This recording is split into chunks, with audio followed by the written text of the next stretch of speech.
बलूचिस्तान सिंध हुकूमत ते हिस्से जो पानी न ॾियण जो इल्ज़ाम हणी छॾियो। बलूचिस्तान हुकूमत जे तर्जुमान लियाकत शाहवाणी चयो आहे त सिंध हुकूमत जी ज़िद सबबि बलूचिस्तान जे आबादगारनि खे अरबे रुपयनि जो नुक़सान थी रहियो आहे। पाणी न ॾिनो वियो त हबडेम मां पाणी बंदि कंदासीं।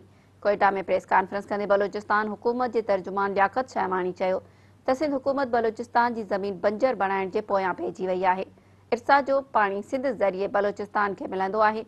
सिंध हुकूमत गुज़रियल 20 सालनि खां पाणी जो पूरो हिस्सो नाहे ॾिनो। हुन चयो त सिंध 17 सैकड़ो पाणी जी खोट खे मुंहुं ॾेई रही आहे। सिंध बलूचिस्तान खे 42 सैकड़ो पाणी घटि ॾेई रहियो आहे। हुन चयो त इर्सा में बलूचिस्तान जो पाणी जो हिस्सो 10,900 क्यूसेक आहे। सिंध तरफ़ां बलूचिस्तान खे सिर्फ़ 7,000 क्यूसेक पाणी मिली रहियो आहे। 2 महीननि में बलूचिस्तान जे हिस्से जो पाणी 42 सैकड़ो घटि ॾिनो वियो आहे। लियाकत शाहवाणी दावा कई त गुज़रियल साल बलूचिस्तान जी ज़राअत वारे वज़ीर सिंध जे वॾे वज़ीर सां पाणी जो मसइलो उथारियो। सिंध जे वॾे वज़ीर चयो त असां बलूचिस्तान खे हिस्से जो पाणी न ॾींदासीं।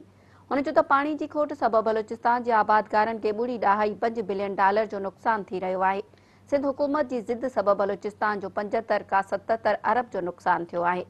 हुन चयो त पाणी जी खोट सबबि हिन वक़्त ताईं 27 खां 2800 अरब रुपयनि जो नुक़सान थी चुको आहे। बलूचिस्तान इरीगेशन अमलदारनि जी फ़ोन सिंध जे आबपाशी खाते वारा खणनि ई नथा। हुन धमकी ॾिनी त सिंध बलूचिस्तान खे हिस्से जो पाणी न ॾिनो त हू हबडेम मां कराची लाइ पाणी बंदि करे छॾींदा।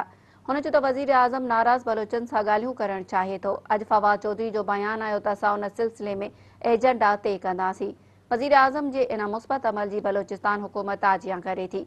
वफ़ाक़ी ऐं सूबाई हुकूमत वज़ीर आज़म जी सोच तहत अॻिते वधंदियूं।